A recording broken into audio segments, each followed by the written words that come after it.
Hai Halo semua. semuanya. Halo semuanya, selamat datang di Soundspoken. Dan udah.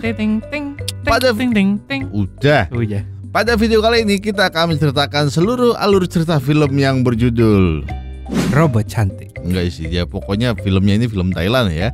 Yang nyeritain soal kisah pemuda bernama It yang diberikan tanggung jawab atas peninggalan ayahnya yang menjadikan sebuah robot wanita cantik jadi bahan percobaannya. Wah. Jadi dia tuh bebas melakukan apapun dengan robot itu. Sarah bilang Pit.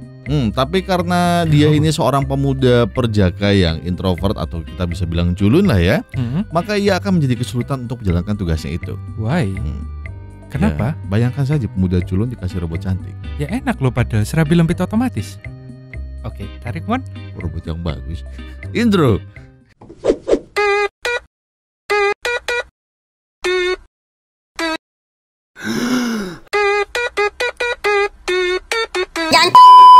Di awal film ada seorang bocil yang terlihat sedang kebingungan. Ia bernama It. Saat itu ia tak sengaja melihat seorang pria menggunakan topeng yang sedang memadu kasih. Ia pun kaget dan ternyata pria bertopeng itu adalah ayahnya sendiri. Dan film pun dimulai. Kok ngawur. Beberapa tahun kemudian, It yang telah beranjak dewasa diceritakan bahwa It tumbuh dewasa tanpa ibu dari kecil. Jadi ibunya sudah gak ada, ya gak tahulah kemana. It dibesarkan oleh ayahnya sendiri. Ayahnya ini bekerja sebagai seorang aktor film biru. Jadi layarnya biru semua, blue screen. Pada saat itu, saat ayahnya sedang syuting, tiba-tiba ayahnya terkena azab. Ia kejang-kejang dan katanya terkena serangan jantung. Dan lebih parahnya, si ayah dinyatakan telah meninggal dunia. Kemudian si ayah pun dibawa ke rumah sakit dengan menggunakan ambulan. Dan adik It ini tampak sangat sedih atas kepergian ayahnya itu. Jadi lebih ke malu kali ya. Pesan yang kita bisa ambil. Cok. Oh, belum ya. Belum. Di sini ia benar-benar harus belajar mandiri tanpa bantuan dari kedua orang tuanya. Oke. Keesokan harinya, It menerima sebuah paket dengan kardus yang sangat besar, setara dengan kardus kulkas. Wih. Tidak lama kemudian, akhirnya It langsung membawa masuk paket tersebut. Dia menyeret kardus itu dan mengunboxing isi paketnya. Dan setelah ia berhasil membuka box yang gede itu tadi, ternyata isinya adalah sebuah robot. Itu adalah robot wanita yang sangat cantik. Nah, karena It ini panik dan ketakutan, ia pun kabur berlari dari rumahnya. Tapi saat hendak kabur, ia menabrak seorang pria tua yang kita sebut saja Profesor. Nah, Profesor itu pun membantu It untuk mengendalikan robot tersebut dengan kode umami. Umami? Dan akhirnya robot itu pun bisa dikendalikan oleh It. Jadi gini, diceritakan robot ini adalah robot percobaan hasil investasi ayahnya. Dan percobaan ini akan dicoba untuk membantu kebutuhan jasmani si It sendiri. Tapi jika si It tidak mau menjadi bahan percobaan si robot, maka It akan didenda dengan uang yang cukup besar. Jadi mau tidak mau ia pun harus menerima robot itu bersamanya. Lumayan dong. Robot ini bernama Anna. Sedikit demi sedikit It pun mempelajari cara kerja robot itu. Ia pun kemudian membaca buku panduan buku soal si Anna. Dimulai dari mengubah suara pitch suaranya, bahkan sampai sisa baterai alkalin si Anna. It akhirnya mencoba-coba memerintah si Anna. Ia memerintahkan agar Anna selalu bergerak. Tapi saat Anna telah lama bergerak, dia pun menjadi kongslet. Waduh. Karena tidak mau ambil pusing dan jam pun sudah siang, It akhirnya bergegas buat berangkat sekolah aja. Iya bener sih. Tiba-tiba datanglah si Profesor. Ia sedikit memperbaiki dan memodifikasi robot Anna ini. Ia memasangkan sebuah kamera pada Anna tanpa sepengetahuan It.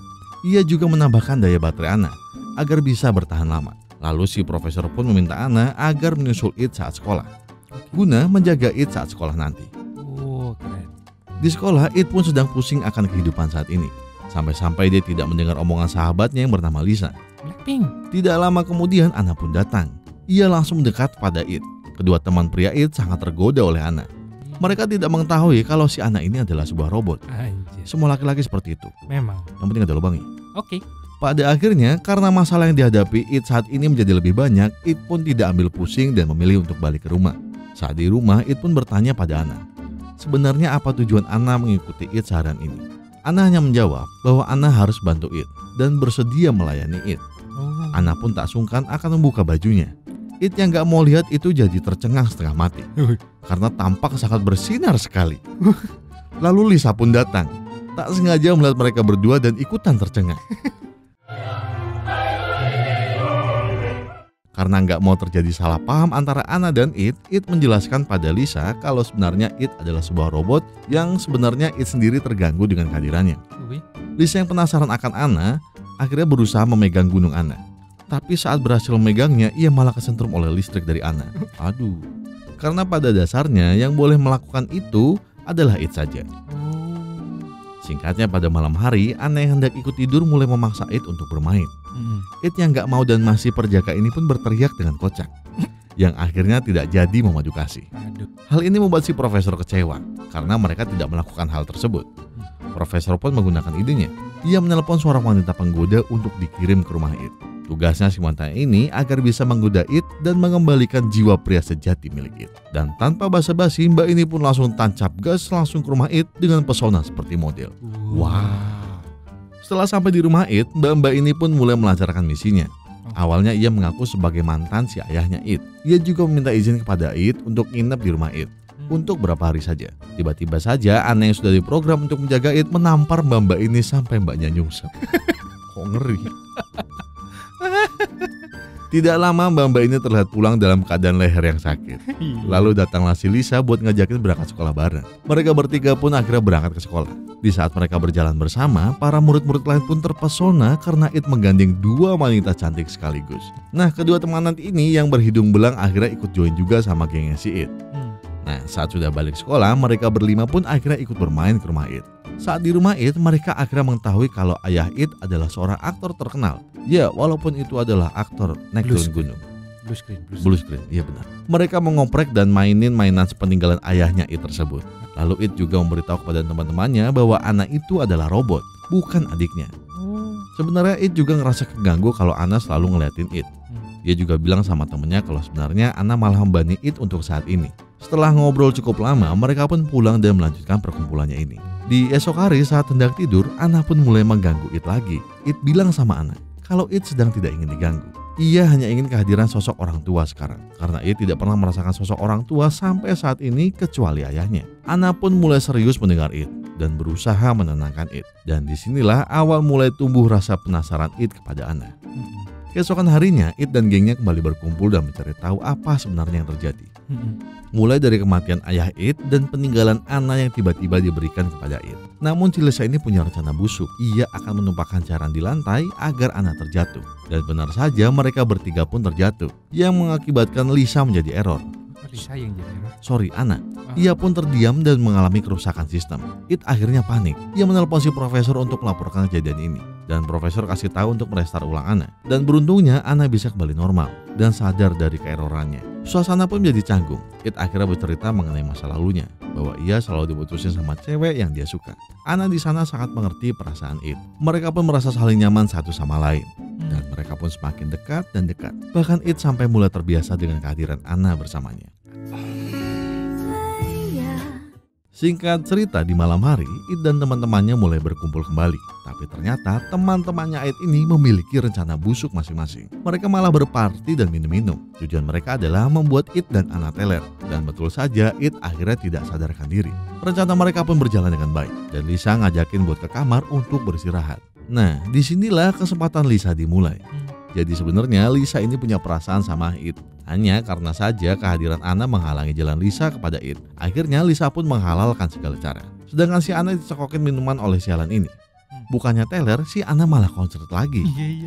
Sistem pengaman tubuh Anna berbunyi membuat profesor panik pada Anna. Lalu si profesor pun menelpon It untuk memberitahu Anna yang hendak dimainkan oleh teman-temannya itu.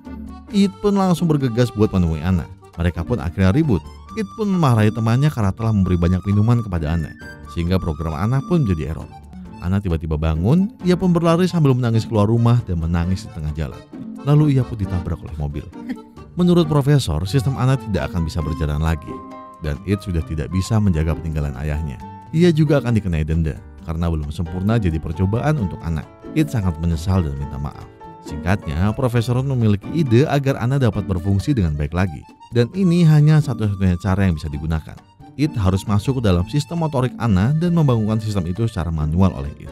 It akhirnya menggunakan alat yang disediakan oleh profesor. Dan akhirnya It bisa melihat dan merasakan kejadian-kejadian masa lalunya yang kelam. Saat itu It bisa menemukan Anna. Ia berusaha membangunkan Anna yang sedang rebahan. Ia juga melihat ayahnya di ingatan itu. dan ayahnya meminta untuk ikhlas atas kepergian ayahnya. Ana akhirnya bisa terbangun dengan sistem yang berfungsi kembali. Lalu singkatnya, itu memberanikan diri untuk melakukan misi percobaan atas Ana. Dan Ana akan menjadi pendamping It sampai kapanpun. Teman-teman It juga akhirnya memiliki pasangan masing-masing. Dan teruntuk Lisa, ia harus mengikhlaskan It bersama dengan Ana. It sangat bahagia saat itu dan film pun berakhir. Ya, tamat. Mereka belum sempat adu mekanik. Iya, ini adu mekanik yang real, bayangin. Iya, sama bener, robot beneran. Bener-bener adu mekanik sama mekanik. Iya, adu mekanik sama mekanik. Enggak sih, Bang, kalau adu mekanik sama mekanik kesannya jadi sebuah film kuli jadinya di situ. Jadi bagaimana pendapat kalian? Mekanik? Bukan mekanik filmnya. Nggak perlu ngeliat, aduh, mana sama orang mekanik. Mas mau sama saya? Nggak gitu cerita. Oke. Banget kayak anjing. Oke, di luar apapun kesukaan kalian di luar sana, entah itu mau mekanik ataupun mau kuli ya. Jadi film ini sebenarnya saya nggak tahu pesannya apa di situ. Ya, pesan moralnya di film ini adalah ketika kalian punya robot, nah kan gitu. Iya. Jadi terima kasih sudah menonton video ini sampai akhir karena kita masih blank di situ. Makasih buat kalian yang nonton sampai habis. Saya ulang lagi kan ngomongnya, semoga kalian sehat-sehat di luar sana. Jadi kalian bisa mendukung kita dengan cara subscribe, like, komen, dan share matamu dan share ke teman-teman kalian di luar sana. Udah itu aja. Emon sudah error karena ya kalau kalian pengen tahu, Emon ini juga robot. Tapi cuma robotnya di bagian kuping. Jadi saya lihat undur diri. Emon mundur. Dan sampai jumpa di video Sunsmoker berikutnya. Sampai jumpa Sunsmoker, dadah. Dadah. Jangan lupa mampir di Movie Box ya. Ya, oh ya, jangan lupa mampir di Movie Box. Oke. Cepat-cepatnya promo aja. Good.